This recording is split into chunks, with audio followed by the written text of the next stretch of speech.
Welcome guys again. जो आज का हमारा टॉपिक है उसमें हम लोग पावर कैलकुलेट करेंगे। जो हमारा एम्पलीट्यूड मॉड्यूलेटिंग सिग्नल था, प्रीवियस वीडियो में हमने उसकी डेरिवेशन में उसके जो कुछ फंडामेंटल कंपोनेंट थे वो हमने निकाले थे। तो हमने एक इक्वेशन डेराइव की थी जो कि हमारी ये थी।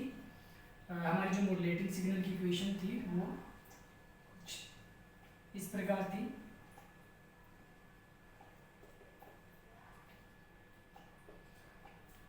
उसमें क्या था कि आपके पास तीन कंपोनेंट थे। एक कंपोनेंट आपके पास ये था जो कि आपका कैरियर सिग्नल था, और एक कंपोनेंट आपके पास ये था जो कि आपका लोअर साइड बैंड था, और एक कंपोनेंट आपका ये था जो कि आपका अपर साइड बैंड था। अभी अगर हम इसकी पावर कैलकुलेट करें तो उसके लिए हमें क्या करना पड़ेगा, जो भी इनका एम्पलीट्यूड था वो लेना पड़ेगा।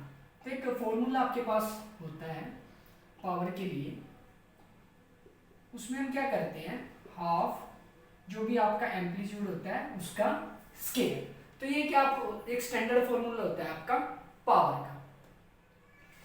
तो अभी अगर हम कैलकुलेट करें, सबसे पहले हम कैरियर जो सिग्नल है हमारा उसकी पावर अगर हम लोग कैलकुलेट करें तो वो जाएगी पीसी हाफ। अब जो भी आपका एम्पलीट्यूड है उसका स्केयर मीन्स एसी का स्केयर। तो आपके पास जो आपका कैरियर सिग्नल है उसकी जो पावर आपके पास आई है वो आई है हाफ एसी स्केयर।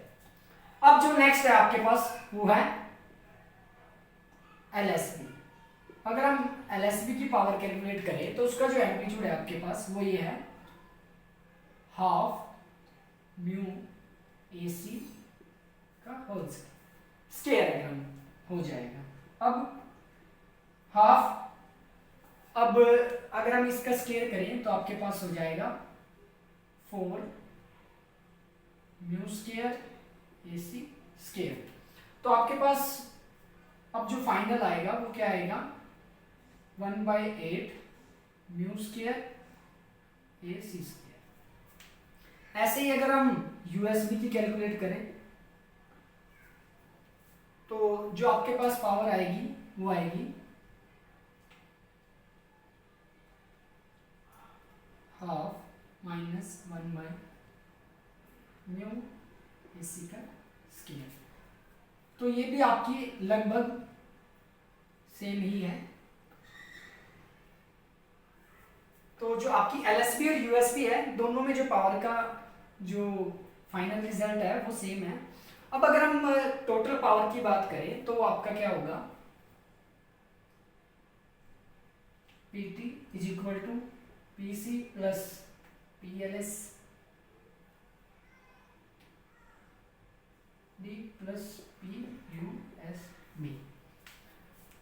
तो अगर हम यहाँ से टोटल पावर की बात करें तो आपके पास आ जाएगा, अगर हम कैरियर सिग्नल की पावर देखें तो आपके पास था AC का स्केयर बाय 2, और अगर हम इसकी बात करें तो 1/8 AC square mu square C 1/8 AC square mu square.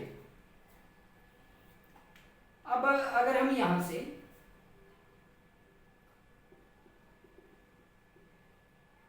AC square by 2 अगर कॉमन ले लें तो आपके पास क्या हो जाएगा, अगर यहां से कॉमन आएगा तो 1, अगर यहां से आएगा तो 1/4 म्यू स्केयर, और यहां से 1/4 म्यू स्केयर।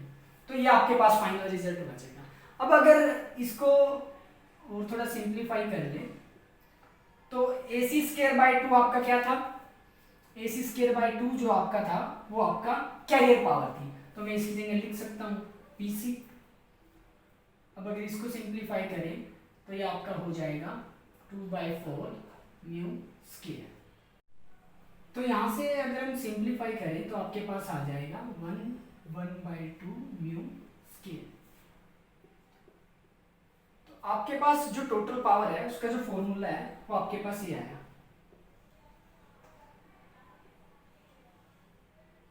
ये आपका टोटल पावर है। अगर हम बात करें टोटल पावर की, अगर हम यहाँ से कैरियर जो हमारा सिग्नल है, अगर हम उसकी पावर यहाँ से निकालना चाहें, देखना चाहें कि कितना परसेंटेज है जो आपका कैरियर पावर है, कैरियर सिग्नल है वो लेता है, वो भी हम इजीली निकाल सकते हैं। तो मैं इस इक्वेशन को यहाँ पे लिख लेता हूँ। तो PT is equal to PC 1 plus half mu square. अब जो आपका मॉड्यूलेशन इंडेक्स है ये म्यू, अगर मैं इसको 1 कंसीडर कर लूँ, उसके बाद जो आपकी इक्वेशन बनेगी वो हो जाएगी PC 1 प्लस 1/2। तो ये आपका हो जाएगा PC, अगर इस कैल्शियम ले तो आपके पास हो जाएगा 3/2। तो PT is equal to PC into में 3/2। अगर मैं यहाँ से PC की वैल्यू निकालूँ तो वो आपके पास आएगा PT इंटू में 2/3। अगर मैं ये देखूं कि आपका जो टोटल पावर है वो 100 है, अगर मैं यहाँ से PC की वैल्यू निकालूं तो जो वो मेरे पास आएगी वो आई 200 डिवाइड बाई 3। तो वो जो आपके पास आती है वो आती है 66.7%। तो यहाँ पे जो देखने से एक चीज पता चल रही है कि जो आपका कैरियर सिग्नल है इस इक्वेशन के अंदर वो अकेला ही जो आपका अराउंड टू 67% है, जो आपकी इतनी जो पावर है वो उसको ही ट्रांसमिट करने में लग रही है। तो अब उसके पास जो आपका कोई मैसेज सिग्नल भी नहीं है, तो जो मैसेज सिग्नल है वो आपका अपर साइड बैंड में और लोअर साइड बैंड में है।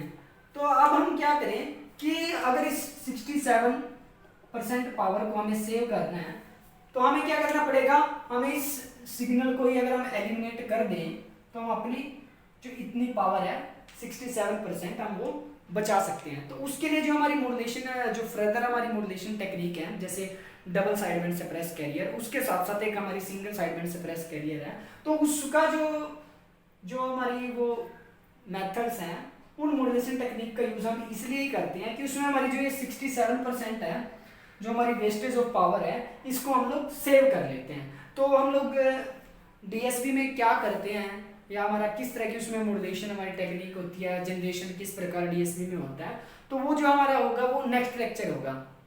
तो ये जो सभी टॉपिक हैं ये अगर हम कॉलेजेस में पढ़ते हैं या किसी यूनिवर्सिटी का एग्जाम अगर हमें देना है तो ये सभी जो हमारे टॉपिक हैं वो सभी कॉलेज के पॉइंट ऑफ व्यू से बहुत ही इम्पोर्टेंट हैं।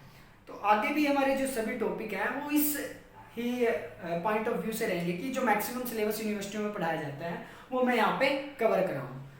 तो थैंक यू।